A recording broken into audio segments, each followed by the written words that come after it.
But the young man himself was not in transports of delight. While Marco Polo was discussing the matter with his father, his uncle, and their servant, Zalana rushed into the room, saying that the rebels had entered the palace. Close on her heels came Vanchu with 100 men at arms.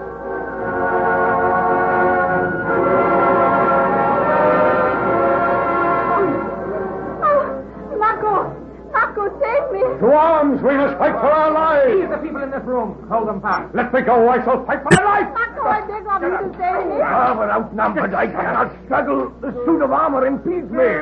Down! Come on. And then hand me, you dogs! We guard this palace for Kubla Khan. Have a care, Marco. We are outnumbered. Harm them not. It is not my desire that they should die rapidly. They shall meet a slow, painful death. Struggle not, Marco Polo. My men have you fast. Now, drag them before me. Marco, do not let them kill me. I am helpless to aid you at present, Zalana. But what has happened? Has the great Kubla Khan been overthrown? While the great Kubla Khan marches at the head of his army to subdue the rebels have seized the castle. As governor of the city, I hold the keys to the gates. We entered the city silently this morning. Kubla Khan thinks that our army is drawn up awaiting him. But the city is ours, and Kubla Khan is shut out of his own city.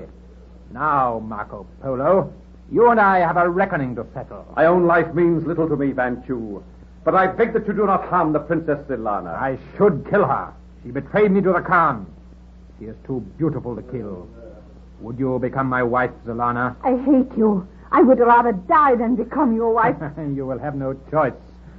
Did I not promise that someday I will be the Khan of China? Soon I will go and seat myself on the throne which was occupied by Kubla Khan. Soon I will be proclaimed as Khan of this great land. Vanchu Khan. The sound of it pleases me. You vain, loud-mouthed boaster. Your reign will be very short. Silence, dog!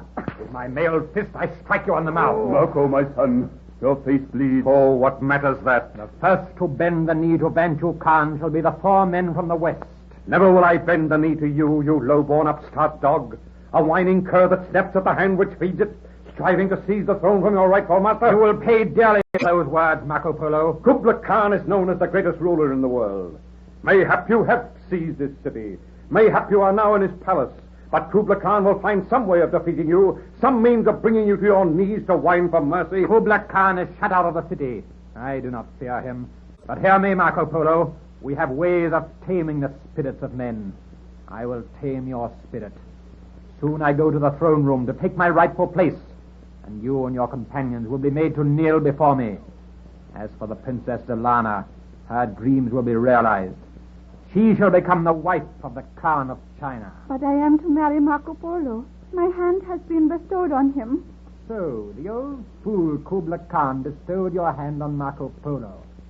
Well, you shall do better, Zalana. You shall marry Vanchu. Take the Princess Zalana to her quarters. See that she is guarded. Take these prisoners to the dungeons. Let them be imprisoned together.